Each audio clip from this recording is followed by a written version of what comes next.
ओम श्री गंगानाथाय नमः। जय श्री गुरुदेव, जय श्री दादा गुरुदेव। आप सबका बहुत-बहुत स्वागत है आज के सत्संग में। आज का सत्संग जो है वो है विग्रह के ऊपर में।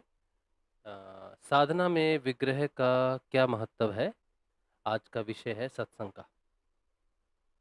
वैसे तो आज विषय जो होने वाला था वो था कर्म प्रारब्ध। कर्म प्रारब्ध की क्या महत्ता है और उम, कर्म प्रारब्ध सब कुछ फिक्स है, सब कुछ पहले से ही नियति के अधीन है, तो हम क्या कर सकते हैं उसमें? फिर बात ही क्या बची, हमारे लिए रह ही क्या गया? तो ये सब पे था, लेकिन आज पहले हम बात करेंगे साधना में विग्रह की। और ये जो विषय है साधना में विग्रह का, ये बहुत कॉम्प्लिकेटेड विषय है, क्योंकि साधना निर्गुण निराकार तक पहुँचती है। वो अ, अद्वैत में, जैसे हमने कल बात की कि अद्वैत में जाती है साधना। तो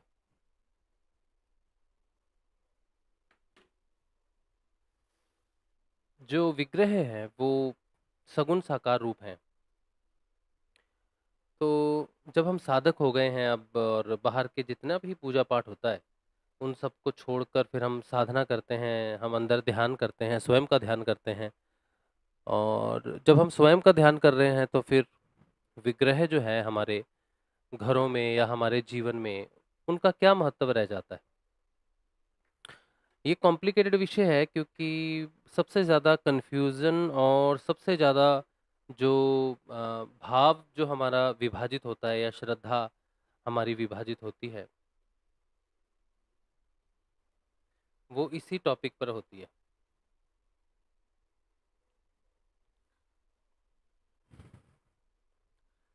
जो भी मैं सत्संग में बता रहा हूँ या अभी बताऊँगा, वो मेरा विश्वास नहीं है, या फिर मेरी धारणा नहीं है, या फिर मेरा मानना नहीं है। मैं व्यक्तिगत रूप से क्या सोचता हूँ, वो सत्संग में नहीं आएगा, क्योंकि व्यक्तिगत चेतना का सत्संग से कोई लेना-देना नहीं है, कि मेरा मानना है, मुझे सही लगता है, या ये उचित है, वो उचित है। उस तरह उसके बेस पर आज ये सत्संग नहीं होगा। कोई व्यक्ति सोचेगा कि ये व्यक्ति सोच रहा है, ये तो तुम बोल रहे हो कि साधना में महत्व है या महत्व नहीं है, लेकिन ऐसा नहीं है। तो आपको जानना पड़ेगा कि सत्संग किस आधार पर हो रहा है। किस आधार पर जो है आज हम साधना में विग्रह के महत्व को जानेंगे। उससे पहले आपको थोड़ी भूमिका मैं बताऊँगा, क्योंकि बहुत सारे लोग होंगे जिन्होंने पहले के सत्संग नहीं देखे होंगे और पहली बार जो है आज अ, हमारा ये वीडियो देख रहे होंगे। तो उनकी जानकारी के लिए भी मैं बता दूँ कि मेरा नाम जो है वो राज शिव है, और मैं एक सिद्ध योग साधक हूँ, और सिद्ध योग की साधना पिछले 10 वर्षों से मैं कर रहा हूँ। और पिछले 5 वर्षों से 2019 अक्टूबर के बाद से जो है मुझ में जो भी परिवर्तन आना शुरू हुआ। साधना तो 2014 में शुरू हुई, लेकिन परिवर्तन का ज्ञान कुछ भी नहीं हुआ। 2019 में, यानी कि 5 वर्षों के बाद, जब मुझे आत्म चेतना का एहसास हुआ, और उसके बाद जब जीवन बदलने लग गया, तब मुझे समझ में आने लग गई चीज़ें। तब वो प्रकट होने लग गया, जो प्रकाश है जिसे हम सत्य कहते हैं, जो जो हमारी बुद्धि में परिवर्तन करता है, हमारे मन में परिवर्तन करता है, हमारे प्राण में परिवर्तन करता है, हमारे शरीर में परिवर्तन करता है। तो उसका ज्ञान 2019 से मुझे होने लगा। और कुछ लोग जब वीडियो देखेंगे तो सोचेंगे कि मैं कोई स्वामी जी हूँ, या मैं कोई गुरु जी हूँ जो ये सब बात कर रहा हूँ। ये जो हमने गलत धारणा बना ली है कि ज्ञान जो है उनको स्वामी जी ही दे सकते हैं, गुरु जी ही दे सकते हैं, तो ये सही नहीं है। हाँ, ज्ञान गुरु कृपा से होता है, ये सही बात है, लेकिन ज्ञान की बात करने वाले सभी गुरु हों, ज़रूरी नहीं है। कुछ शिक्षक भी होते हैं, शिक्षकों को हम गुरु मानते हैं, लेकिन सारे शिक्षकों को गुरु की स्थिति नहीं प्राप्त होती, क्योंकि गुरु की स्थिति प्राप्त होती है जो अपना गुरुत्व जो है, अपना जो तत्व है, वो अपने शिष्य को दे सके, तो अलग से पढ़ाने की ज़रूरत नहीं पड़ती। गुरु तत्व में संसार की सारी विद्याएँ समाहित हैं।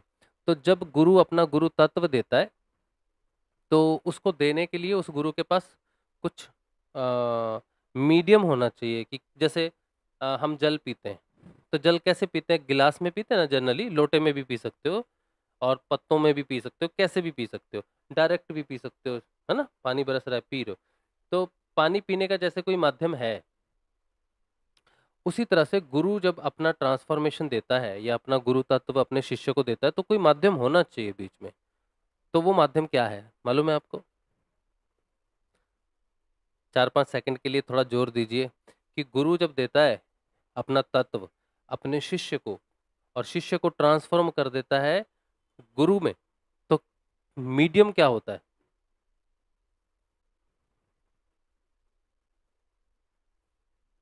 5 सेकंड। 5, 4, 3, 2 तो वो मीडियम है सत्य। सत्य वो कम्युनिकेशन मीडियम है जिसके थ्रू जो है परिवर्तन घटित होते हैं। बिना सत्य के माध्यम बने परिवर्तन जो है वो घटित नहीं हो सकते। तो कोर रूप में सत्य होना चाहिए, तब ट्रांसफॉर्मेशन होती है।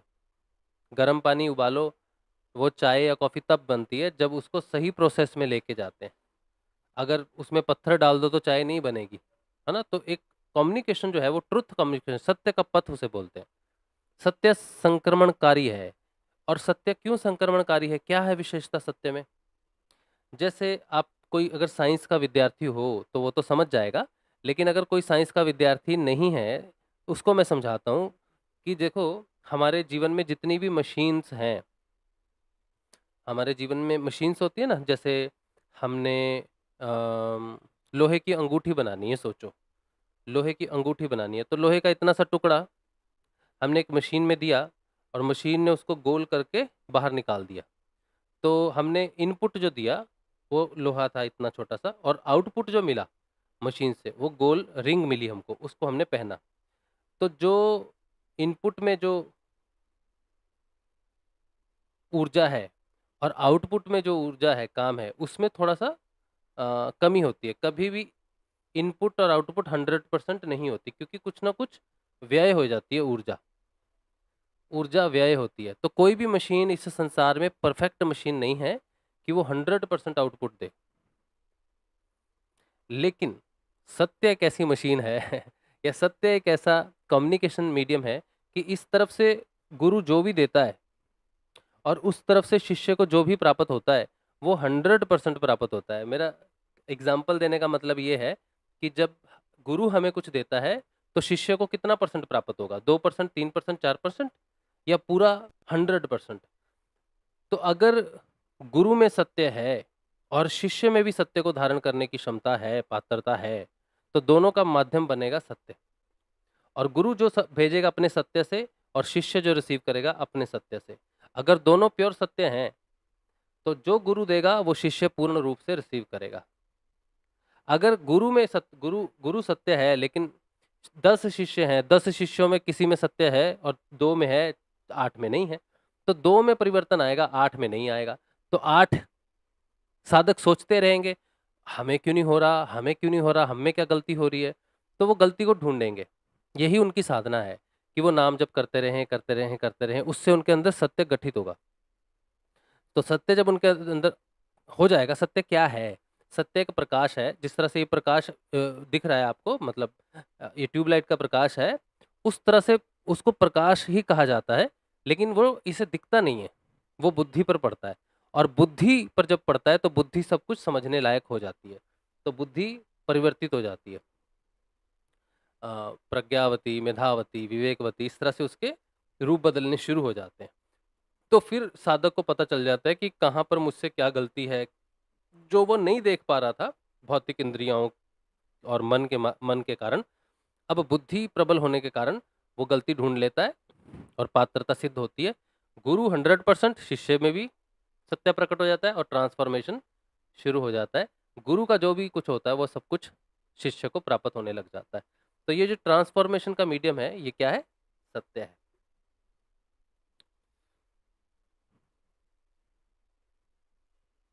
अपने किस विषय पे बात कर रहे थे हम? कहीं दूसरी जगह चले गए। हाँ,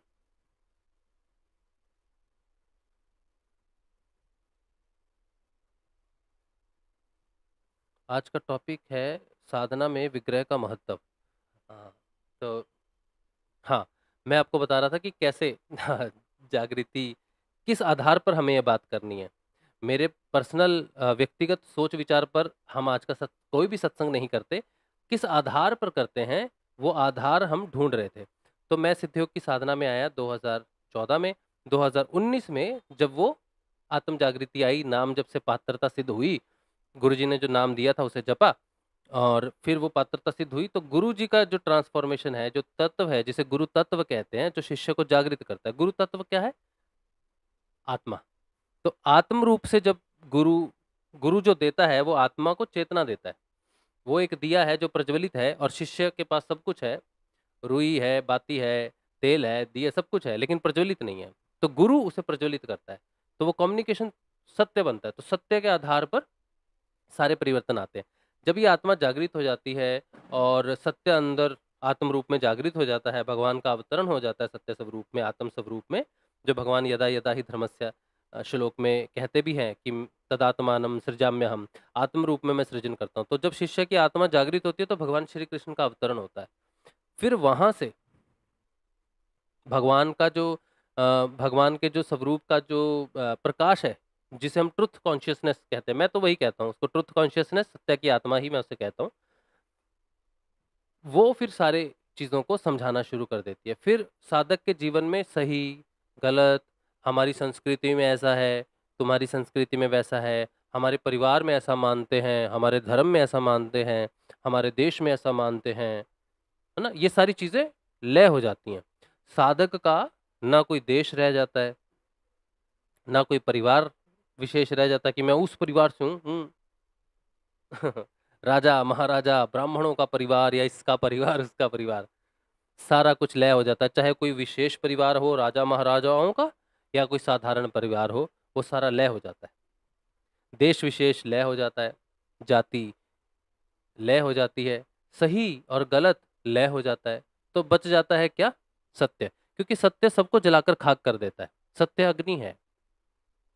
और फिर सत्य का प्रकाश जब बुद्धि पर पड़ता है, तब जीवन में जो घटनाएं घटती हैं, उन घटनाओं का ज्ञान होना शुरू हो जाता है। इसे बोलते हैं साक्षात्कार। उस साक्षात्कार के आधार पर जब जीवन चलता है एक साधक का और उसमें जो परिवर्तन आता है, उस परिवर्तन को जब वो दुनिया के सामने रखता है, तब उसके साक्षात्कार से आने वाले परिवर्तनों की वार्तालाप को सत्संग कहते हैं, जो आज अभी आप सुन रहे हो। ठीक है? अच्छा, तो आज का विषय अब आप समझ गए कि जो बात हम करेंगे वो किस आधार पर करेंगे? साक्षात्कार के आधार पर करेंगे, सही और गलत के आधार पर नहीं करेंगे। एक व्यक्ति विशेष की चेतना से नहीं करेंगे, पर एक ट्रुथ कॉन्शियसनेस के आधार पर करेंगे। क्योंकि सत्संग का मतलब है सत्य का संग, और सत्य कौन है? आत्मा। आत्मा का संग, हाँ, आत्मा का संग कौन कर सकता है? वो तो अकेली है, दो तो है नहीं कि संगी हो कोई। तो आत्मा के संग का मतलब है आत्मा का जो प्रकाश पड़ता है इस भौतिक जगत में, जिसे हम ज्ञान कहते हैं। ज्ञान क्या है? आत्मा का प्रकाश स्वरूप है, जिसे सत्य का प्रकाश कहते हैं, गायत्री का प्रकाश कहते हैं। उससे सब कुछ दिखने लग जाता है, जो भौतिक इंद्रियों से, आंखों से नहीं दिखता। जैसे भाव, इमोशंस नहीं दिखते, छुपे हुए भाव नहीं दिखते, मन की आकांक्षाएं, महत्वाकांक्षाएं, इच्छाएं नहीं दिखती। सब पर पर्दा पड़ा रहता है। ये मेरा है, ये मेरा परिवार है, ये मेरा भाई है, ये मेरे माता पिता हैं, ये मेरे पति पत्नी, ये बच्चे हैं, ये पर्दा पड़ा रहता है मेरे का। और सत्य का कोई संगी साथी नहीं है। सत्य का संग जो है वो क्या है? प्रकाश, ज्ञान। वो जब होने लग जाता है, तब व्यक्तिगत चेतना जो है वो धीरे धीरे लय होनी शुरू हो जाती है। तो सत्संग का मतलब क्या है? आप कितनी व्यक्तिगत चेतना में हो, आज वो कम हो जाएगा। तो कोई कहता ना अहंकार कर रहे हैं या फिर किसी में अहंकार है, कोई अपना अहंकार दूर नहीं कर सकता। क्योंकि अहंकार वो दूर कर सकता है जिसे अहंकार का ज्ञान हो। अहंकार का ज्ञान कैसे होगा? क्योंकि वो अदृश्य है। तो वो साक्षात्कार से, जो जीवन में घटनाएँ घटती हैं, उनमें स्वअध्ययन करने से होता है। किसी ने मुझे कहा कि तुम अहंकारी हो, उसने कह दिया ठीक है। अब मैं उसे कहूँ कि नहीं भाई मैं तो अहंकारी नहीं हूँ, तुम झूठ बोल रहे हो, तो ये फिर गलत हो गया मेरी तरफ से। क्यों गलत हो गया? क्योंकि किसी को कुछ दिख रहा है, मुझे नहीं दिख रहा, तो इसमें मुझे क्या करना चाहिए? इसमें मुझे स्वअध्ययन करना चाहिए। फिर व्यक्ति विशेष कई बार जो सुनते हैं या देखते हैं, उनके देखने और सुनने में मलिनता है, और सिर्फ उनके ही देखने सुनने में मलिनता नहीं है। जितने भी संसार में लोग देखते हैं, सुनते हैं, उसके ऊपर विचारधारा बनाते हैं, वो सारी विचारधारा मलिन है, व्यक्तिगत चेतना से दूषित है। तो जब हम अपना स्वअध्ययन करते हैं, तो हम अपने अंदर देख सकते हैं कि हम कितने क्लियर हैं अपनी चीज़ों में। कई बार शब्द ऐसे होते हैं कि लगेगा, या कुछ एक्ट ऐसे होते हैं, कुछ इवेंट ऐसे होते हैं जिसमें देखने में लगता है कि यार ये तो क्या ही है, लेकिन अंदर कुछ और है। जैसे माता-पिता अपने बच्चों को डाँटते हैं, बहुत डाँटते हैं, तो बच्चे क्या करते हैं, तुम तो हमसे प्यार नहीं करते, बोलते हैं ना, और रुष्ट हो जाते हैं, संबंध भी खराब हो जाते हैं। लेकिन माता-पिता जो डाँटते हैं, वो तो बच्चा देखता है कि डाँट रहे हैं, लेकिन वो क्यों डाँटते हैं, वो तो माता-पिता को पता है, और वो चाहकर भी अपने बच्चों को नहीं बता पाते कि हम तुमसे बहुत प्यार करते हैं। इसी तरह से कई बार हम देखते हैं किसी को किसी रूप में, और अंदाज़ा लगाते हैं कि इसके अंदर ये चीज़ है, वो चीज़ है, लेकिन उसके अंदर वो चीज़ है भी कि नहीं, उसकी एक्ट से नहीं पता चलता। कुछ साधु, कुछ संत होते हैं जो जो रुष्ट हो जाते हैं तो श्राप दे देते हैं। तो हम कहते हैं यार कितना बुरा संत है। जिसको श्राप मिलेगा, जिसको बद्दुआ मिलेगी, वो बोलेगा कितना बुरा है, मेरे साथ ऐसा किया। लेकिन वो क्यों करते हैं या क्यों अपनी क्रुद्ध वाणी रखते हैं, ये वही जानते हैं।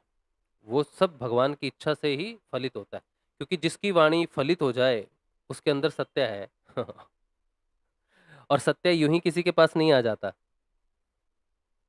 हाँ, एक्सीडेंटल एक्सीडेंटल ट्रुथ, ऐसा कुछ भी नहीं है। तो सत्य ने अगर किसी का चयन किया है, तो कोई बात है, कहीं न कहीं है। ठीक है? तो सब ईश्वर की इच्छा से, ईश्वर किसको अपना माध्यम बनाता है और कैसे बनाता है, वो खुद चयन करता है। ठीक है? अच्छा। तो बात आज ये तो पीछे का जो थोड़ा बैकड्रॉप है, मैंने आपको बताया कि किस आधार पर हम बोलेंगे, साधना के आधार पर बोलेंगे और साक्षात्कार के आधार पर बोलेंगे। अब शुरू करते हैं आज का सत्संग का मुख्य भाग। साधना जो है, साधना का मतलब होता है स्वयं को साधना। स्वयं का मतलब क्या है? जब हम स्वाध्ययन कहते हैं, तो स्वाध्ययन का मतलब क्या है? स्वाध्ययन का मतलब है अपने अपने आत्म स्वरूप का अध्ययन करना। लेकिन आत्मा का तो अध्ययन नहीं हो सकता। आत्मा को कौन अध्ययन करेगा? किसमें इतनी ताकत है? कोई दूसरा हो आत्मा के अलावा तो उसका अध्ययन करे। तो स्व अध्ययन का मुख्य का मतलब है क्या? स्व अध्ययन क्या है? जब आत्मा जागृत होती है, उसका प्रकाश जिसे हम सत्य कहते हैं, वो प्रकाश जब माया पर पड़ने लग जाता है, तो मैं शरीर हूँ, ये भाव जो है ये लय होना शुरू हो जाता है कि मैं शरीर नहीं हूँ। फिर मैं प्राण हूँ, मेरे संबंधी हैं, मेरा फैमिली है, परिवार है, इनके लिए मुझे जीना है, स्वस्थ रहना है, ये सब होता है ना। फिर प्रकाश पड़ने लग जाता है कि संबंधी क्या है, परिवार क्या है, तुम क्यों आए हो, तुम्हारे प्राणों का क्या महत्व है, क्या उद्देश्य है। फिर वहाँ भी प्राणों के रूप में अध्ययन होने जाता है। फिर समझ में आता है कि मैं प्राण रूप से संसार में नहीं हूँ, लेकिन मैं प्राण नहीं हूँ। फिर उसके ऊपर चला जाता है मन, फिर ऊपर चला जाता है बुद्धि। तो ये चारों चीज़ों का साक्षात्कार धीरे-धीरे होता है, तो ये चारों भाव लय होने शुरू हो जाते हैं। तो स्व अध्ययन का मतलब है मैं स्वयं का अध्ययन कर रहा हूँ। जब हम कोई आध्यात्मिक पुस्तक पढ़ते हैं, जैसे वेद हैं, 4 वेद हैं और उपनिषद हैं और गीता है। पुराणों को मैं स्वाध्ययन में नहीं मानता। जो पुराण लिखे हैं जैसे विष्णु पुराण है, शिव पुराण है, कल्कि पुराण है, या जिस तरह जो पुराण होते हैं, पुराणों में मेरी मेरी व्यक्तिगत रूप से मैं बात कह रहा हूँ कि अ, पुराण स्वाध्ययन में नहीं आते। स्वाध्ययन में आते हैं उपनिषद, वेद, गीता, भगवान श्री हरि की वाणी या ब्रह्म वाणी या फिर गुरु की वाणी, ये स्वाध्ययन में आते हैं। स्वाध्ययन का मतलब, स्व का मतलब आत्मा, और जो उपनिषदों में या फिर वेदों में, ये ब्रह्मवाणी में, गुरुवाणी में होता है, वो भी आपको आत्म स्वरूप से बताया जाता है कि तुम कौन हो। स्वयं का अध्ययन करो, स्वयं को जानो, स्वयं को पहचानो। कैसे पहचानोगे? तो आवरणों को जब हम देखने लग जाते हैं, उनको हटाने लग जाते हैं, तब वो प्रकाश हमें ज्ञान करवा देता है सारी चीजों का। तब जो हमें ज्ञान करवा रहा है वो मैं ही हूं, ऐसा ज्ञान होना शुरू हो जाता है। तो जब कोई वेद पढ़ता है तो वो आत्मा के बारे में पढ़ता है। तो तुम क्या हो? आत्मा हो। इसलिए वेदों को पढ़ना आत्मा को पढ़ना है। स्व अध्ययन है, मेरा ही अध्ययन है, मेरा ही विषय है, मेरे बारे में ही लिखा गया है सब कुछ। तो मैं कौन? आत्मा। ठीक है, तो वो स्व अध्ययन में आता है। तो कहाँ थे हम?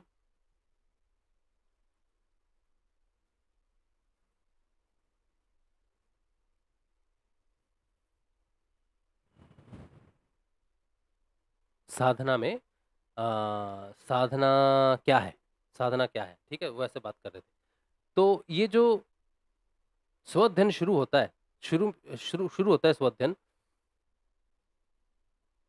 जब तक आत्मा जागृत नहीं होती तब तक साधक क्या करता है? अन्य देवी देवताओं में, अन्य विग्रहों में, कृष्ण में, शिव में, हनुमान जी में, गायत्री साधना में, इन सब में ईश्वर को देखता है। लेकिन जागृति से, मैं बहुत जरूरी बात आपको बोल रहा हूं, जिस साधक की आत्मा जागृत नहीं होती उसे गुरु कभी भी ईश्वर स्वरूप में उसका साक्षात्कार नहीं होता। चाहे वो सारे विग्रहों की पूजा छोड़ दे, सारे अन्य मंत्रों को छोड़ दे, सारी विधियों को, सब कुछ को छोड़ दे, और सिर्फ गुरु का ध्यान कर रहा है, गुरु का मंत्र कर रहा है, तब भी वो गुरु को ब्रह्म स्वरूप में, आत्म स्वरूप में नहीं जानेगा।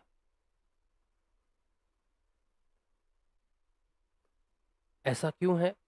अब तो वो किसी को भी नहीं ध्या रहा, किसी विग्रह को नहीं जान रहा, पूजा कर रहा, ना कोई अनुष्ठान है, कुछ भी नहीं है, सिर्फ गुरु को ही ध्यान करता है और गुरु का ही मंत्र जपता है। फिर भी गुरु उसके सामने ब्रह्म स्वरूप में प्रकट नहीं होते, परिवर्तन नहीं होता उसका।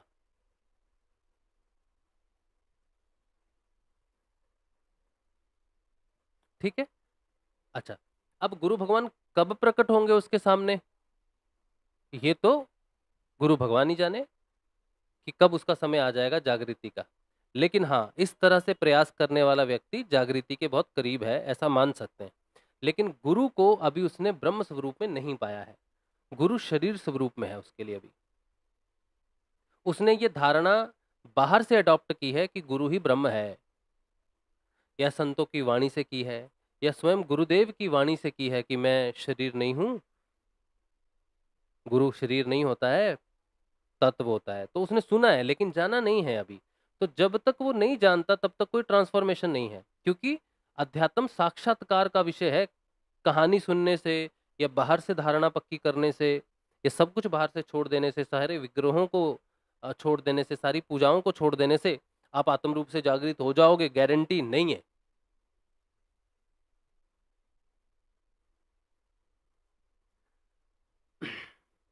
तो इसके ऊपर में ये कैसे बता सकते हैं? जब मेरे जीवन में ये घटना घटी, मैं तो एग्जाम्पल से बताऊंगा आपको। जब मेरे जीवन में ये घटना घटी तो मैंने सारे विग्रहों को त्याग दिया बाहर। जितनी भी मेरे घर में 2 शिवलिंग थे, छोटा गोपाल जो होता है, लड्डू गोपाल था, माँ की शायद शेरावाली माता की मूर्ति थी, बहुत सारी किताबें थी, हनुमान चालीसा थी, गणेश जी का, हनुमान जी का, यंत्र थे, जैसे महामृत्युंजय यंत्र होते हैं, कुछ घर के लिए यंत्र होते हैं, कुछ शांति यंत्र होते हैं। इस तरह से तांबे के कुछ यंत्र थे, कुछ तस्वीरें थी और ऐसा जिनका मैं रोज़ पूजा करता था, वो सब था। तो जब मैंने गुरु भगवान को समर्पण किया, तो मैंने बाहर के जितने भी विग्रह थे, उनको पानी में बहा दिया। शिव के जो शिवलिंग थे, उनको मैंने पीपल के पेड़ के नीचे एक मंदिर में रख दिया। तो आध्यात्मिक पुस्तकों को मंदिर में दे दिया और बाकी बाकी को मैंने जल प्रवाह कर दिया। लड्डू गोपाल जो थे मेरे पास, वो मैंने जल प्रवाह कर दिया। लड्डू गोपाल को जल प्रवाह करने से पहले, जब मैं जल प्रवाह करने के लिए उनको लेके जा रहा था, तब मेरे मन में भाव आया कि यार ये तो छोटा बच्चा है, इसको कैसे जल में डाल दें? तो उस समय मेरे बेटे ने कहा कि आप विग्रह से बंध रहे हो। आप ही ने तो कहा है कि हमें सिर्फ गुरु की साधना करनी है। तब मेरा बेटा बहुत छोटा था, अभी वो 16 साल का है, तब 11 साल का था। तो आप ही ने तो कहा है कि आपको अब साधना करनी है, सिर्फ गुरु का ध्यान, गुरु का जप करना है, बाहर की साधनाएं नहीं करनी है, अंदर करनी है। तो आप फिर बंध रहे हो विग्रह से। तो मुझे उसकी बात सही लगी, तो मैंने विग्रह को प्रवाह कर दिया, जल प्रवाह कर दिया। अब मेरे घर में कोई विग्रह नहीं था। उसके बाद मैं शनिदेव के मंदिर में जाके जब उनकी आराधना करता था हर शनिवार को, तो मंदिर में जाके मैंने वो भी डिसाइड कर लिया कि मैं शनिदेव से आज्ञा ले लूँगा। ये सारी घटनाएँ जो घटी, ये इसलिए घटी क्योंकि डॉक्टर ने मुझे कहा कि आपकी जो रीढ़ की हड्डी है, वो पूरी तरह से जो है खराब हो गई है। स्पॉन्डिलाइटिस के कारण, सीवियर स्पॉन्डिलाइटिस के कारण आपकी हड्डी पूरी खत्म हो गई है, रीढ़ की हड्डी, और अब आप ये टूट सकती है किसी भी समय। इतनी ज़्यादा खराब हो गई थी वो। तो मैंने जो त्याग किया, वो विग्रहों का त्याग नहीं किया, बाहर से सिर्फ मूर्तियों का त्याग नहीं किया। मैंने अपने अंतर्मन से बाहरी पूजा का त्याग कर दिया। अब वो मेरे घर में रहेंगी, पूजा पाठ नहीं होगा, तो उनका अपमान होगा, तो मैंने उनको नमस्कार करके उनको जल में प्रवाहित कर दिया या बाहर हटा दिया। तो मैंने विग्रहों को सिर्फ मूर्ति के रूप में नहीं हटाया, बल्कि मेरे अंतर्मन से भी मेरे अपनी चेतना को मैंने गुरुदेव को समर्पित कर दिया, प्राण को। अब बात सिर्फ मेरी थी कि मैं प्राण को समर्पित करूं, तो मैंने गुरु भगवान से प्रार्थना की कि गुरु भगवान, मेरी जिम्मेदारी जो है इस संसार में मेरी पत्नी के प्रति और मेरे बेटे के प्रति है, क्योंकि वो मुझ पर डिपेंडेंट हैं, मुझसे जुड़े हुए हैं, और मैं अगर ना रहा, मेरा जीवन नहीं रहता है, तो फिर इनका पालन पोषण कौन करेगा मेरे सिवाय? तो मैं इनको आपको समर्पित करता हूँ, क्योंकि मुझे अपने जीवन की अब ज़्यादा उम्मीद नहीं है। तो मैं अपने परिवार का प्राण, जो मेरे जो मुझ पर आश्रित है, वो मैं आपको समर्पित करता हूँ, और मैं स्वयं के प्राण भी आपको समर्पित कर देता हूँ, और मैं अब आपका मंत्र और आपका ध्यान करना चाहता हूँ। ये मेरे जीवन की सच्ची घटना है, ये मैं बार-बार बोलता हूँ क्योंकि ये ज़रूरी है बोलना। हर बार थोड़ी क्लैरिटी आती है। अब इस बात में क्या देख रहे हो आप, मैंने विग्रहों का त्याग नहीं किया, मैंने अपने प्राण का त्याग किया। मैंने जो समर्पण किया वो मेरे प्राणों का, मेरी जो सबसे ज़्यादा ज़रूरी था। इच्छाएँ तो कोई थी ही नहीं, क्योंकि मृत्यु जब सामने हो किसी की, डॉक्टर आपको बोल दे कि 6 महीने में आपकी रीढ़ की हड्डी टूट जाएगी, तो आपकी कोई एन्जॉयमेंट की इच्छा तो होगी नहीं कि मेरा घर बन जाए, मुझे नौकरी मिल जाए। तो इच्छा कुछ भी नहीं थी, और मैं ठीक हो जाऊँगा, डॉक्टर ने कहा, मैंने डॉक्टर से कहा, डॉक्टर कोई दवाई होगी कुछ? बोला ये ठीक नहीं हो सकता, इसको स्लो किया जा सकता है, लेकिन ये को ठीक नहीं किया जा सकता।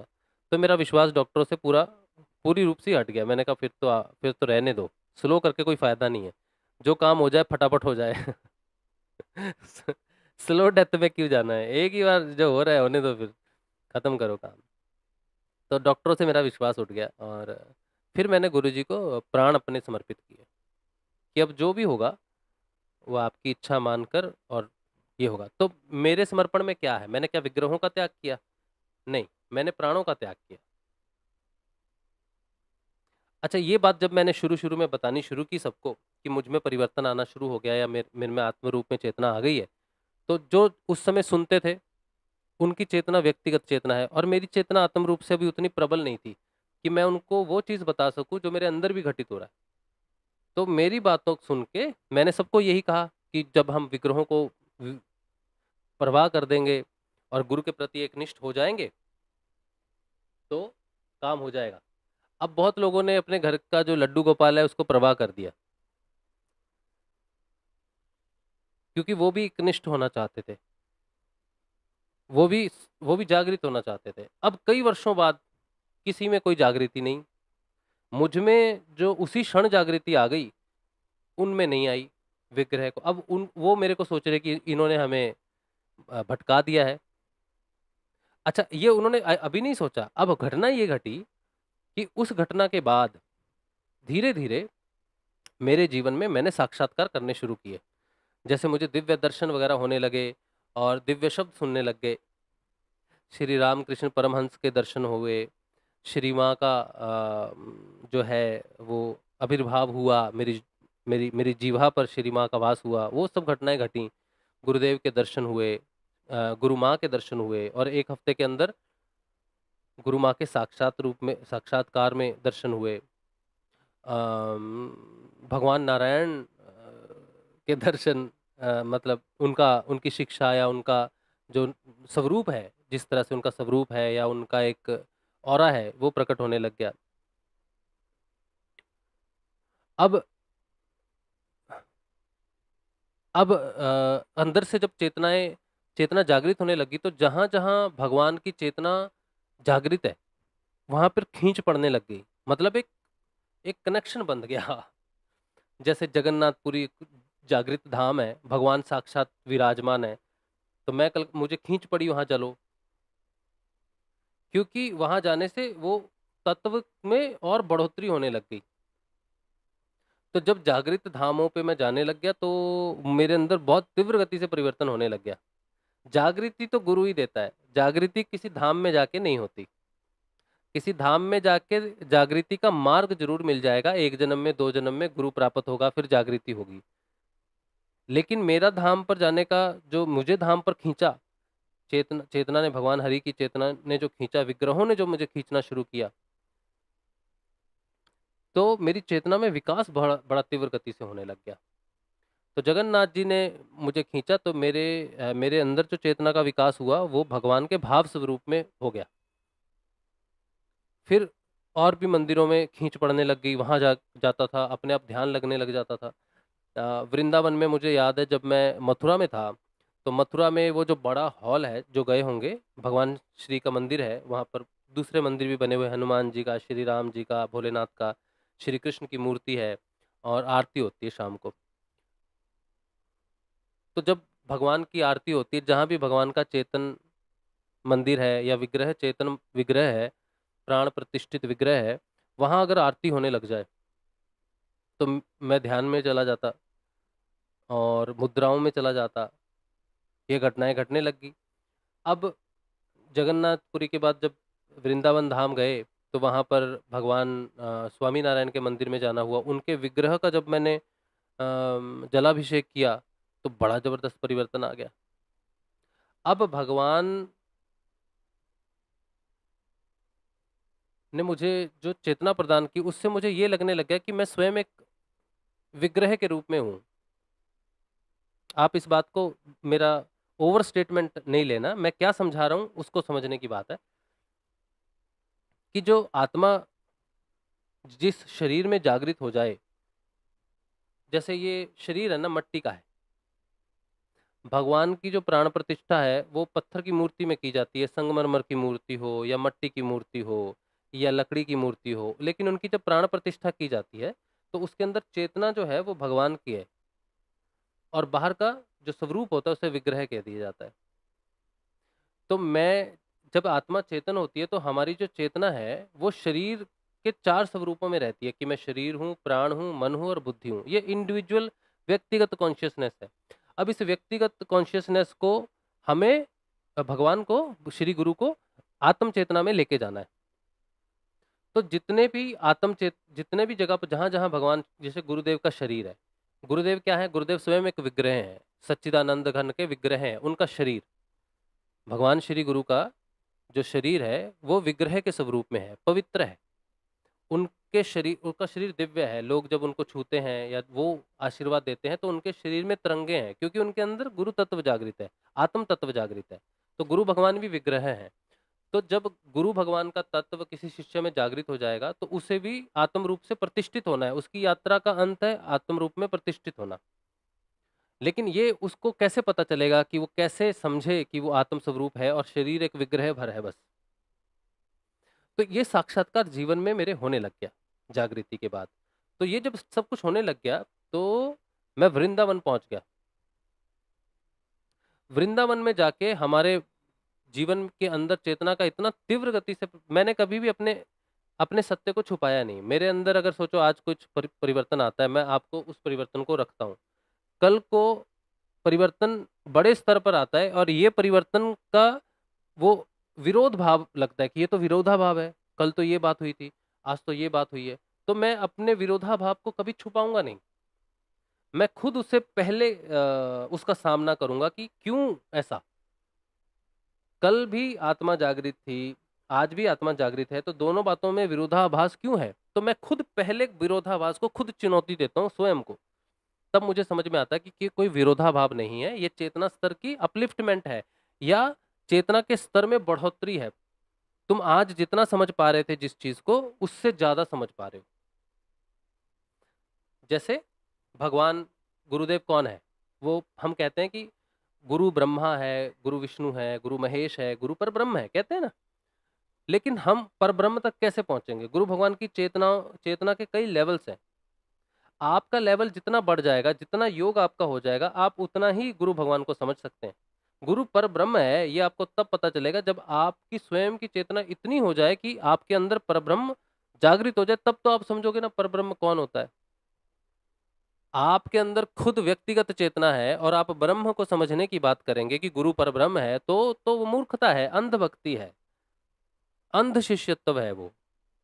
तो शिष्य को क्या करना चाहिए? गुरु जितनी चेतना गुरु दे देता है, बच्चा उतना ही समझ पाता है। तो आज जो समझ पा रहे हैं, कल जब चेतना का विकास हो जाएगा, तो विरोधाभास होगा, तुम्हारे खुद के साथ होगा। तो तुम डरो मत, तुम अपने विरोधाभास को चुनौती दो, और तुम देखोगे कि ये विरोधाभास नहीं है, बल्कि ये स्तर में परिवर्तन हो गया। जैसे सत्य, मेरे अंदर सत्य का जो विरोधाभास हुआ पहली बार, वो ये था कि पहले इंद्रिय जनित सत्य को मैंने जाना कि ना झूठ बोलना चाहिए, ना झूठ दिखाना चाहिए, ना झूठ का संग करना चाहिए। इस तरह से इंद्रिय जनित सत्य को मैंने जाना। फिर मैंने इंद्रियातीत सत्य को जाना।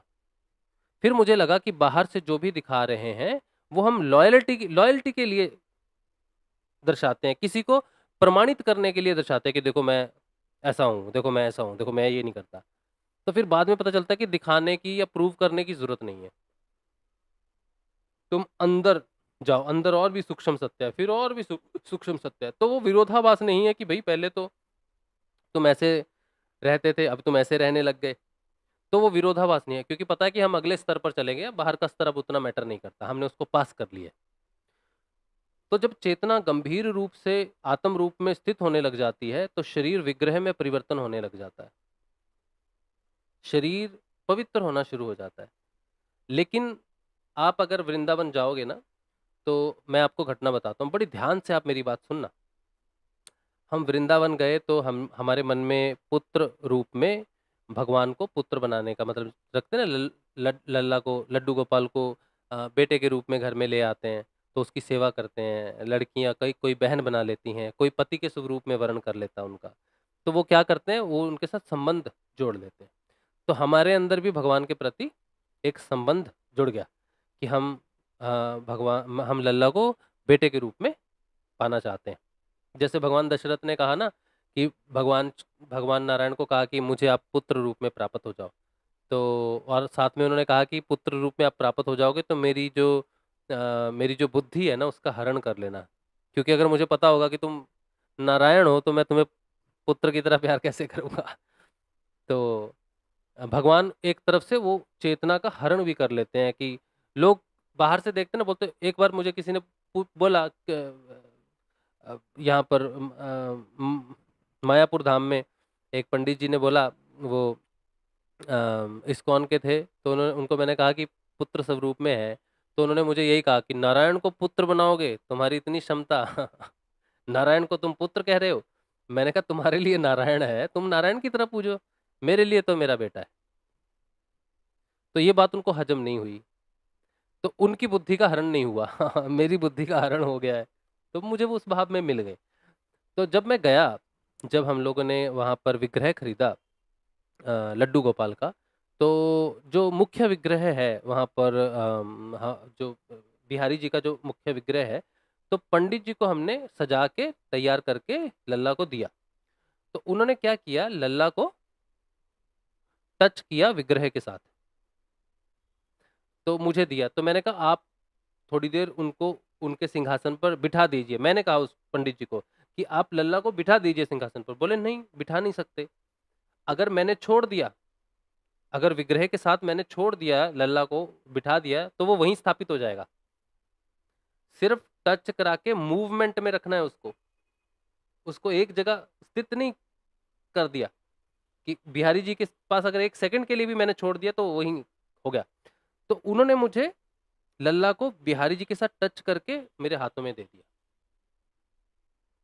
कि इसमें मूवमेंट है, ये एक जगह स्थिर नहीं रहता। तो इस तो लल्ला को कहीं भी ले देखोगा ना, अपने छोटे गोपाल को कहीं भी ले जाते हैं, घुमाने ले जाते हैं, बाजार ले जाते हैं, या फिर एक जगह से दूसरी जगह ले जाते हैं। तो स्वतंत्र रूप, वो एक स्वतंत्रता का प्रतीक है। तो चेतना जो है, अब वो कृष्ण की चेतना है उसमें, लड्डू गोपाल में बिहारी जी की चेतना है। अब वो चेतना हमारे परिवार में आ गई। तो जब मैं लाया तो मेरे अंदर भाव बदलने लग गए। मैंने तो अब लड्डू गोपाल को कोई कहाँ रखता है, जो मुख्य मंदिर होता है वहीं रखता है। तो मैंने घर लाए तो मुख्य मंदिर में रख दिया। लेकिन मेरे मन में बड़ी तीव्र एक, जैसे होता ना, एक भाव उठता है कि मैं तुम्हारा पुत्र हूँ या भगवान हूँ। तो हमने कहा पुत्र है। तो बोले पुत्र मंदिर में बैठता, तुम्हारा बड़ा पुत्र मंदिर में बैठता है क्या? कहाँ सोता है, कहाँ बैठता है? तुम्हारा छोटा बच्चा आज ही जन्म लिया, कहाँ रखोगे उसको, कहाँ लेके जाओगे? हम तो अपने पास ही रखेंगे। इस तरह से वो भाव बदलने लग गए और वो हमारे जीवन का एक हिस्सा हो गया। अब बात क्या हुई, मुख्य बात क्या हुई कि जब विग्रह आ गया तो लोगों ने मेरे पर उंगली उठाई कि तुम्हारा जो गुरु के प्रति जो तुम्हारा एकनिष्ठ भाव है ना, अब वो टूट गया, तुम भटक गए, तुम भ्रमित हो गए, तुम भ्रष्ट हो गए। इस तरह से बड़ा लांछन लांछन लगने के लिए, तो जैसे एक बिल बोर्ड होता है ना, और लोग क्या करते हैं, वो निशाना लगाते हैं, ठक ठक दिखाते हैं ना, तो हम वो बिल बोर्ड हैं तो जो चाहता है हम पर निशाना लगा देता है तो इंटरनेट पर भी हम बिलबोर्ड की तरह ही हैं, कोई भी आता है हम पर निशाना लगा के कुछ भी बोल के चला जाता है तो, तो अपने परिवार में तो हम निशाना बहुतों का लगे, बहुत लोग निशाना लगाते हैं, हम अपनी मर्जी थोप देते हैं हम पर। तो सबने कहा भाई ये तो भ्रष्ट है, ये है, वो है, और झगड़ा भी हुआ बड़ा जबरदस्त। लेकिन मैंने अपने बदलाव को महत्ता दी। किसी व्यक्ति विशेष के वो क्या सोचता है उसको मैंने कभी महत्ता नहीं दी। मेरे अंदर क्या परिवर्तन हो रहा है ये मैं जानता हूँ। तो मैंने मेरे फिर सबके साथ झगड़े हुए, और किसी ने फिर मुझे कहा भी कि मेरे घर में भी मेरी वाइफ ने भी कई बार कहा, बाहर से भी साधुकों ने मुझसे कहा कि तुमने तो त्याग कर दिया था विग्रह का, अब विग्रह आ गया तो तुम कैसे कह सकते हो कि तुम एकनिष्ठ हो। तो मैं यही कह रहा हूँ कि जब हम किसी लक्ष्य की तरफ बढ़ते हैं तो हमें सिर्फ लक्ष्य दिखना चाहिए। एक बार लक्ष्य के साथ योग होने के बाद वापिस जब हम आते हैं, अपने नॉर्मल जीवन में वापिस आते हैं, तो जितने भी चीजें होती हैं वो सारी वापिस हमसे जुड़ती हैं, लेकिन वो मुख्य लक्ष्य के माध्यम से जुड़ती हैं। तो भगवान कृष्ण का जो विग्रह है वो जब मुझसे जुड़ा, तो अब वो मेरे और कृष्ण के बीच में संबंध नहीं है डायरेक्ट। अब हम दोनों के बीच में जो तार है ना, वो सत्य की चेतना की है, वो हमारे गुरु की चेतना है। तो वो परिवर्तन, अब गुरु भगवान प्रस्तुत हुए भगवान के स्वरूप में। भगवान गुरु का ही वो स्वरूप है, मैं भगवान गुरु के स्वरूप को उसमें देखने लग गया। तब गुरु भगवान ने जो कुछ भी विग्रह के बारे में अपनी वाणी में कहा है, वो सारा मुझे स्पष्ट होने लग गया। गुरु भगवान एक जगह कहते हैं कि मैं तो तुम्हें सिर्फ अंदर जाने का रास्ता दिखा सकता हूँ। गुरु शरीर नहीं है, गुरु तुम्हारे अंदर है और मैं तुम्हारी अंदर वाले से दोस्ती करवा दूंगा, लेकिन उसकी सेवा करनी पड़ेगी, उससे दोस्ती करनी पड़ेगी तुमको। तो गुरु भगवान ने साफ कहा था कि मैं शरीर नहीं हूं, मैं अंदर वाला हूं। अंदर वाले से मिला दूंगा, अंदर वाले से दोस्ती करनी पड़ेगी, अंदर वाले की सेवा करनी पड़ेगी। तो भगवान गुरुदेव ने साफ कहा था कि मैं कृष्ण हूं और मुझे तुम अंदर प्राप्त करोगे और मुझसे दोस्ती करोगे, कृष्ण स्वरूप में करोगे, मेरी सेवा करोगे, कृष्ण स्वरूप में करोगे। तो मुझे भगवान श्री कृष्ण कृष्ण के रूप में नहीं मिले, भगवान के रूप में नहीं मिले, भगवान श्री गुरुदेव मिले हैं मुझे। लेकिन ये बात अब दुनिया कैसे समझे, दूसरे साधक कैसे समझेंगे, क्योंकि उनमें चेतना का विकास नहीं है। वो अब होता क्या है कि विग्रह जब आ जाता है तो वो मुझे छोड़ नहीं रहा। मैं भोजन खा रहा हूं, कोई तला हुआ फ्राई खा रहा हूं, तो उसको भी खाना है। मैं कह रहा हूं ये कैसे हो सकता है? तो लोगों ने कहा कि तुम उसे कैसे खिला सकते हो ये भोजन, वो तो मिश्री खाता है, वो तो फल फ्रूट खाता है। मैंने कहा वो क्यों खाएगा ये सब? वो भगवान तो खाते ही हैं, भगवान की एक मर्यादा है। लेकिन मेरे अंदर मन में जो प्रकट हुआ है वो तो भौतिक रूप में कुछ भी नहीं है, वो तो मेरी चेतना के साथ जुड़ रहा है। मैं उसे कुछ भी नहीं खिला रहा, वो कुछ भी नहीं खा रहा। वो तो मेरी भौतिक चेतना के लेवल पर आकर मुझे इस बात का ज्ञान करा रहा है कि मैं क्या खा रहा हूं और मैं क्यों, मेरी खाने की इच्छा है ये सामान खाने की, क्यों मैं सिर्फ फल पर, मूल कंद फूल पर क्यों नहीं हूं। जब वो और करीब आने लग गए तो वो मेरे भावों में प्रवेश कर गए। मैं क्या सोच रहा हूं हर समय, उनके संग हूं, मेरा क्या विचार चल रहा है, मैं उनके साथ ही सो जा रहा हूं, उनको पकड़ के रख रहा हूं, उनको प्यार कर रहा हूं, उनको बेटे के रूप में उनके साथ खेल रहा हूं, बात कर रहा हूं। मेरे सारे भावों में वो घुस गया। मेरे सूक्ष्म भावों में, मेरी वासनाओं में, मेरी इच्छाओं में, मेरे गुणों में, तमोगुण में, रजोगुण में, सतोगुण में, हर कर्म में, हर भाव में वो घुस गया। मैं जो भी कर रहा हूं, जो भी सोच रहा हूं, वो हर समय मेरे सामने, मेरी प्रतीति में है, मुझे देख रहा है। शुरू शुरू में मैं आपको प्राइवेट बात बता रहा हूँ, लेकिन ये बात है तो है। तो हम जब रूम में हमारे रहते थे लल्ला, तो हम पति पत्नी हैं, ठीक है। तो हम क्या करेंगे, भगवान हमें पता है कि वो जागृत है, वो देख रहा है, हमें ये विश्वास हो गया कि वो जागृत है, देखता है, सुनता है। तो हम उसका मुंह घुमा देंगे, तो प्राइवेट मूवमेंट्स हैं। फिर उसने वो बात कही कि चीर हरण को सोचो, गोपियों के वस्त्रों का हरण किया उसने और कहा बाहर निकलो। अब गोपियां कैसे बाहर निकले बिना वस्त्रों के? इस बात पे तो भगवान की जितनी निंदा होती है तो पता ही है आपको। तो भगवान ने क्या कहा कि तुम में और मुझ में किस बात की लाज है? तो वो जो विग्रह के रूप में आया, तो उसने हमारी लाज की, हमारे भाव की, हमारे गुणों की, हमारे खाने पीने की, सबकी धज्जियां उड़ा दी। वो घुस गया जैसे पानी रिस रिस के, छोटे से छोटा सा जो दीवार में अगर छोटा सा कोई वो हो जाए ना, त्रेड़ त्रेड़ बोलते हैं हम तो पंजाबी में वो जो हो जाता है ना, बीच लीकेज हो जाती है, तो वो पूरा रिस जाता है पानी। तो वो पूरा वो विग्रह नहीं, वो तो चेतना के स्वरूप में हमारे जीवन के अंदर घुस गया। वो हमारे प्राण में घुस गया, वो हमारे मन में घुस गया, वो हमारी बुद्धि में घुस गया और बता रहा है कि मैं कौन हूं। उसने सारे बांध, सारे पुल तोड़ दिए। उसने हमारे रहने के तरीकों को चैलेंज किया कि मैं कहां से कहां परिवर्तन, मैं ना आऊं, मैं इस स्तर पर ना उतरूं, मैं तुम्हारा संबंधी ना बनूं, तो तुम्हारे प्राण कैसे मुक्त होंगे? मैं तुम्हारे शरीर तक ना उतरूं तो तुम्हारे शरीर का बंधन कौन तोड़ेगा? तुम तोड़ सकते हो शरीर का बंधन स्वयं?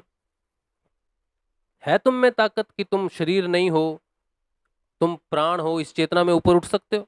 है तुम में ताकत? अगर है तो तुमने मुझे क्यों कहा था कि हे भगवान त्राहिमाम त्राहिमाम, अवतार लो, जागृत करो, तो मुझे क्यों क्या? अगर तुम स्वयं ही सक्षम हो अपने शरीर से प्राण में जाने के लिए, प्राण से मन में, मन से बुद्धि में, और फिर तुम स्वयं आनंद में तुम स्वयं जा सकते हो, तो तुमने मुझे क्यों बुलाया? अगर मुझे बुलाया है तो मुझे उतरने दो शरीर तक,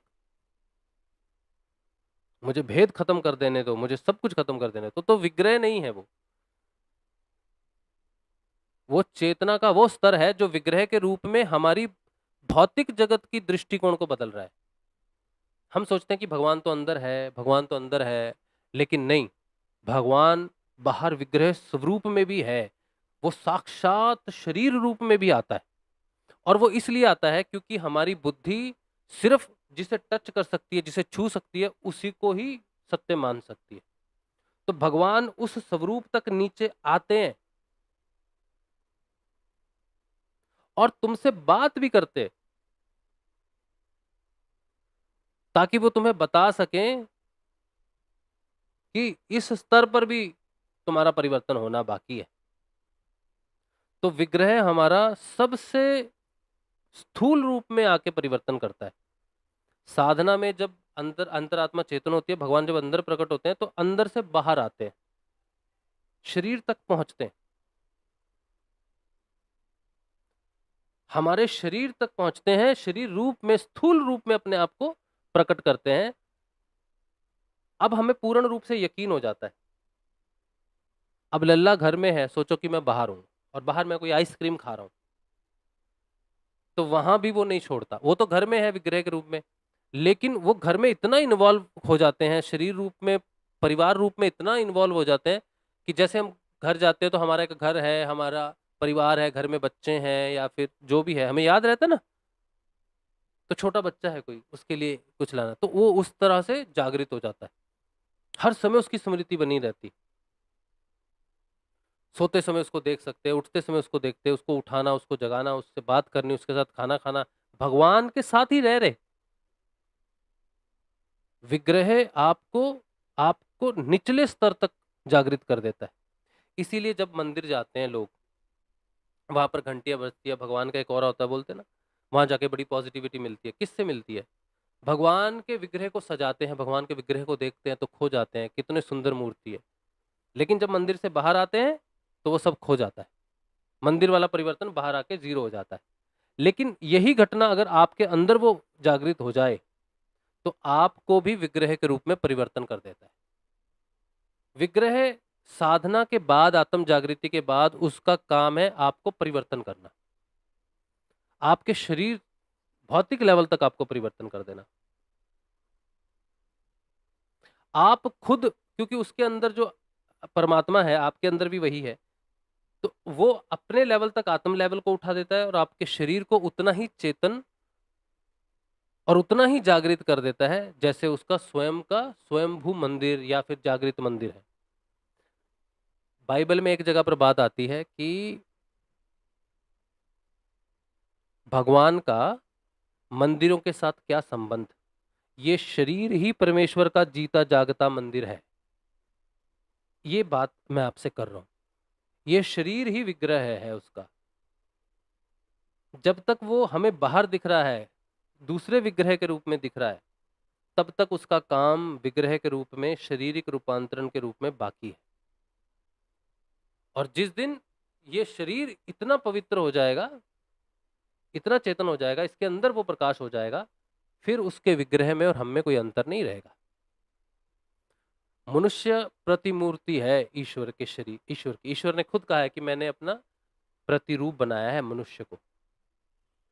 तो अगर वो कृष्ण पूजनीय है, उनका विग्रह पूजनीय है, तो ये जो मनुष्य का शरीर अगर पूर्ण रूप से अंदर पूर्ण रूपांतरित हो जाए, पूर्ण चेतना को प्राप्त कर ले, तो उसका शरीर भी रूपांतरित हो जाएगा, विग्रह के रूप में हो जाएगा। तो हम सब चलते फिरते विग्रह ही हैं। अगर भगवान का शरीर विग्रह है तो तुम्हारा शरीर भी विग्रह में परिवर्तित हो सकता है।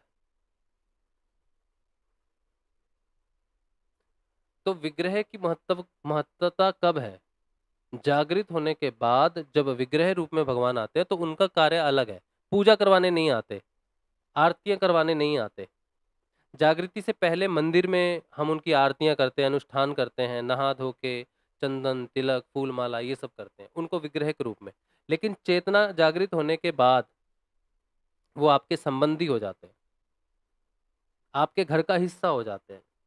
जो आपके घर के नियम है वो उसमें आ जाते हैं। फिर वो भगवान और भक्त वाला काम नहीं रहता, फिर संबंधियों का काम हो जाता है। या तुम उन्हें पिता मानो, या तुम उन्हें पुत्र मानो, या तुम उन्हें भाई मानो या पति मानो, तो लोग संबंध जोड़ते हैं। लोग उन्हें पागल कहते हैं, लेकिन पागल नहीं है। वो भक्ति का ऐसा रस है जो भगवान के विग्रह के साथ जब उसको गले से लगाते हैं ना, तो एक रस, आनंद रस स्वयं प्रकट होने लग जाता है। ये वही समझ सकता है जिसके अंदर वो जागृत हो जाए।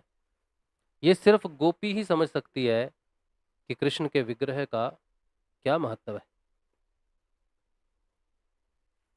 हर गोपी के साथ कृष्ण नाच रहे हैं, उनको लगता है कि सिर्फ हमारे साथ नाच रहे हैं।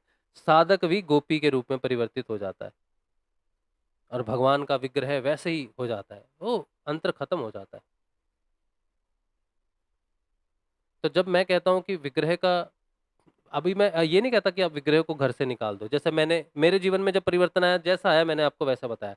लेकिन अब मैं ये बात को समझ गया हूँ कि सभी अपने प्राणों को समर्पित नहीं करते। विग्रहों को तो बाहर निकाल देते हैं, मूर्तियों का तो विसर्जन कर देते हैं, लेकिन अपने प्राणों का समर्पण नहीं करते। तो कैसे परिवर्तन आएगा? तो मैं अब यही कहता हूँ, भाई विग्रह तुम्हारे घर में रहे या ना रहे उससे फर्क नहीं पड़ता। आप अपनी महत्वाकांक्षाओं और इच्छाओं को विग्रह के प्रति त्याग कर दो। उनको नमस्कार करो, उनका आशीर्वाद लो कि आप गुरु की साधना कर सकें, और इससे आपका काम होगा। त्याग करने से उनको बहाओ मत, क्योंकि आप नहीं समझ पा रहे उसका अर्थ। मेरे जीवन में जो घटना घटी वो अलग रूप से घटी, उसको कॉपी नहीं किया जा सकता। ये बात मुझे बहुत बाद में पता चल रही। तो ये बात है कि विग्रहों का महत्व है हमें रूपांतरण करने में, हमारे स्वयं के शरीर को विग्रह में परिवर्तित कर देता है। जैसे वहां पर वृंदावन में मंदिर में जब पंडित जी ने विग्रह, जो हम कृष्ण की मूर्ति लेके गए ना, छोटा सा विग्रह लेके गए, तब तक वो चेतन नहीं था। जब उन्होंने भगवान बिहारी जी के साथ टच किया, तब कहता अब चेतन हो गया। टच करने से बोल रहा चेतना आ गई। तो ये विग्रह, जब चेतन विग्रह हमारे साथ हमें हर समय टच कर रहा है ना, तो हमें परिवर्तन कर रहा है। भगवान श्री गुरुदेव, जब कोई व्यक्ति, किसी को कैंसर होता था या किसी को एड्स होता था या किसी को बहुत भयंकर रूप से नकारात्मकता, मानसिक रूप से नकारात्मकता बहुत सताती थी, तो गुरुदेव कुछ लौंग लेते थे। लौंग लेके वो अपने हाथ से टच किया हुआ लौंग अपने शिष्यों को दे देते थे। तो गुरु भगवान कहते थे ये लौंग जो है ना, ये उन लोगों के लिए है जो अंतिम है, मतलब या तो एड्स से मर रहे हैं या कैंसर से मर रहे हैं, नकारात्मकता से बहुत ज्यादा, बहुत नकारात्मक विचार जब किसी साधक को आने लग जाए, मृत्यु भय, सुसाइडल टेंडेंसीज, ऐसे जब विचार आने लग जाए ना, तो वो लौंग जो है, गुरुदेव टच किए हुए लौंग एक सकारात्मकता प्रदान करते हैं।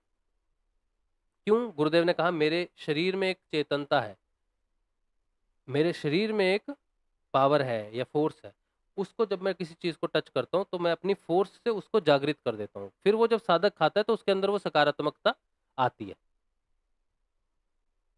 लेकिन जो साधारण व्यक्ति है, जो किसी गंभीर बीमारी से परेशान नहीं है, उसको लौंग का कोई फायदा नहीं होगा, क्योंकि लौंग साधना को तीव्र गति नहीं देता या साधना को बढ़ाता नहीं है, लेकिन आपके अंदर थोड़ी सकारात्मकता देता है, क्योंकि गुरु का टच किया हुआ है। तो गुरु कौन है? विग्रह है।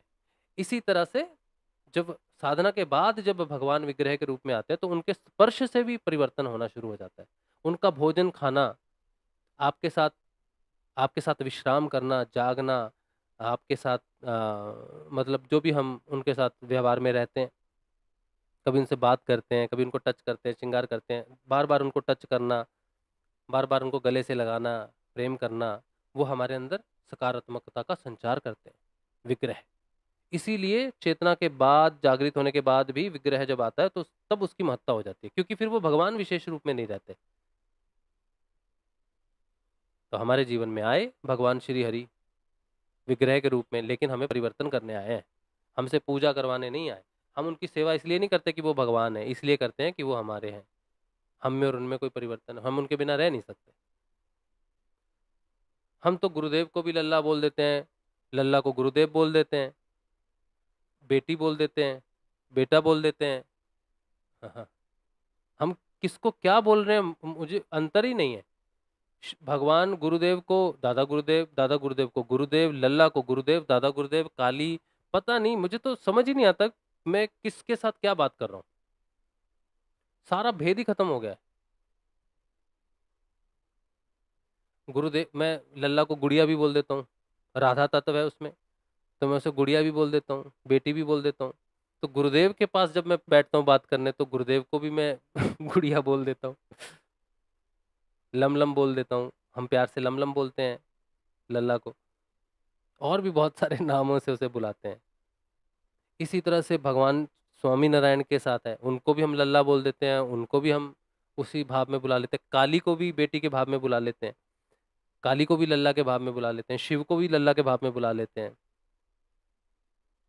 गुरुदेव, दादा गुरुदेव को भी लल्ला के भाव में बुला लेते हैं। अब कुछ अंतर ही नहीं। तो ये हमारे अंदर का परिवर्तन है। इसीलिए हमारे लिए विग्रह का महत्व हमें समझ में आता है। लेकिन आप जब साधना में आए हो, नए नए साधना में आए हो, तो आप नहीं समझ पाओगे इस बात को। ठीक है, मेरे अभी मुझे कोई साधक कहे कि तुम विग्रह को, जैसे मैंने साधकों से कहा कि आप गुरु के प्रति समर्पित हो जाओ, बाहर के विग्रहों को जल में बहा दो, उस समय की बात है। अगर मुझे आज कहे कि लल्ला को जल में प्रवाहित कर दो, तो क्या हम करेंगे? हम अपने प्राण दे देंगे, लेकिन उसको प्रवाहित नहीं करेंगे। कोई मुझे कहे तुम अपने बेटे अभय को पानी में प्रवाहित कर दो जीवित, अपनी पत्नी को प्रवाहित कर दो, तो हम कर देंगे? नहीं कर सकते। तो तुमने अगर मेरे कहने से लल्ला को प्रवाहित कर दिया, तो तुम मुझे उसका दोष मत दो, तुम ये समझ लो कि तुम्हारे प्राणों में नहीं थे वो, तुम्हारी महत्वाकांक्षाओं में, तुम्हारी इच्छाओं में थे। प्राण नहीं बसते थे तुम्हारे, कोई अपने प्राणों को प्रभावित नहीं करता। और अपने प्राणों को जब तुमने गुरुदेव में संचार कर दोगे ना, तो वो सामने रहते हुए भी लय हो जाएंगे, उनको अलग से लय नहीं करना पड़ेगा मूर्तियों को। और जब गुरुदेव में आपके प्राण संचारित होंगे और फिर गुरुदेव से वापस प्राण संचारित होने लग जाएंगे, तब वो वापस जीवित हो जाएंगे विग्रह। तब आप देखो आपका भाव, तब बदल जाएगा सारा भाव। ये यात्रा है एक बार उस परमपिता को गुरु स्वरूप में पाने की, और सिर्फ गुरु का ध्यान करने की, सिर्फ गुरु का मंत्र जपने की। इसलिए विग्रहों को, अगर आपके घर में है विग्रह, तो उनको नमस्कार कर सकते हो, उनके प्रति सम्मान रख सकते हो, लेकिन मंत्र सिर्फ गुरु का जपो, ध्यान सिर्फ गुरु का करो। तो उनको त्यागने की या बाहर निकालने के, पानी में बहाने की जरूरत नहीं पड़ेगी। अपने आप देखोगे आपका भाव जो है वो पूर्ण रूप से साधना में आ गया। साधना एक युद्ध है। बाहर का कर्म कांड में बहुत मजे भी आते हैं, नाचो गाओ, घंटियां बजाओ, शंख बजाओ, त्योहार मनाओ, मिठाइयाँ खाओ, नए कपड़े पहनो। लेकिन साधना, साधना युद्ध है, कोई मजे नहीं है इसमें। इसमें अपना साक्षात्कार है, इसमें नीरसवाद है, इसमें दुख है, असहायता है, प्राणों का छिन्न भिन्न होना, मन का छिन्न भिन्न होना,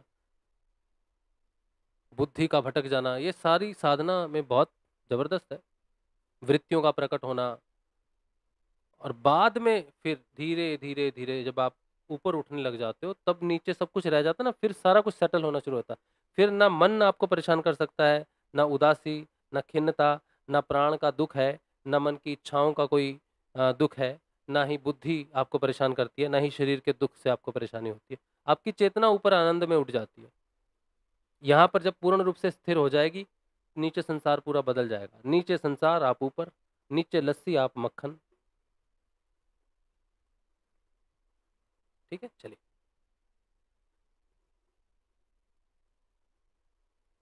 अच्छा, चलिए। तो ये तो रहा आज का जो सत्संग है उसका मुख्य भाग। अब जो प्रश्न है वो लेंगे, अगर कुछ ऐसा प्रश्न है लेने के लिए। जय गुरुदेव आप सबको। चैनल को ज्वाइन करें मेंबरशिप के रूप में, और आप सहयोग भी कर सकते हैं सत्संग में। मेरा व्हाट्सएप नंबर है, मैं आपको दे रहा हूँ, 8777, एक मिनट, 77721139 ये मेरा व्हाट्सएप नंबर है। आप चाहें तो मासिक सहयोग अगर भेजना चाहें सत्संग में तो फ़ोन पे और गूगल पे के माध्यम से सत्संग को सहयोग दें। और चैनल को सहयोग करने के लिए आप सब्सक्राइब करने के साथ-साथ चैनल को जॉइन भी करें एज़ ए मेंबर, तो वो भी मासिक सहयोग प्राप्त होगा, उससे चैनल को बढ़ावा मिलता है। हुँ।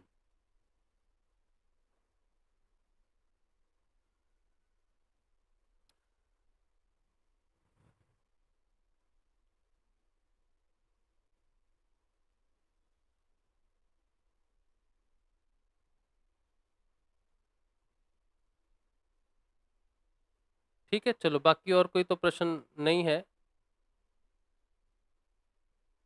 ठीक है? तो यही बात है और कल देखते हैं किस बात पर होगा जो भी हम सत्संग करेंगे। कल हम कर सकते हैं कर्म प्रारब्ध पे। कर्म प्रारब्ध पे बहुत पहले किया था, लेकिन रिसेंटली भी किया था हमने फिबोनाची सीरीज़ की बात की थी। अगर आप कर्म प्रारब्ध जानना चाहो, तो बहुत पहले एक सत्संग हुआ था, उस सत्संग का हेडिंग है फिबोनाची सीरीज़। फिबोनाची सीरीज़, तो उसमें कर्म प्रारब्ध और कर्म का क्या महत्व है वो किया था। और बहुत पहले एक बार सत्संग हुआ था कर्म प्रारब्ध में, उसमें भगवान को हमने सुप्रामेंटल फोर्स के रूप में देखा था कि भगवान जो हैं वो किसी कर्म में लिप्त नहीं होते। जब कोई सोचो ये जैसे ये रिमोट है, ठीक है? अब इस रिमोट से लाइट बंद भी होती है, बदलती भी है ना? तो ये हो रहा है ना? अब मेरे हाथों में कोई शक्ति है इसीलिए तो मैं दबा पा रहा हूँ। अब मैं इसको ज़ोर से मारूँ देके सामने कंप्यूटर की स्क्रीन पे, तो कंप्यूटर की स्क्रीन टूट जाएगी। तो ये जो फ़ोर्स है, ये कृष्ण है, ये भगवान है। लेकिन जो एक्शन है, कोई किसी से प्रेम करता है उसी शक्ति से और कोई किसी को सिर फोड़ देता है या किसी का नुकसान कर देता है उसी फ़ोर्स से, तो वो वृत्तियों के कारण है। उस व्यक्ति में कौन-सी वृत्ति है, उसके कारण है।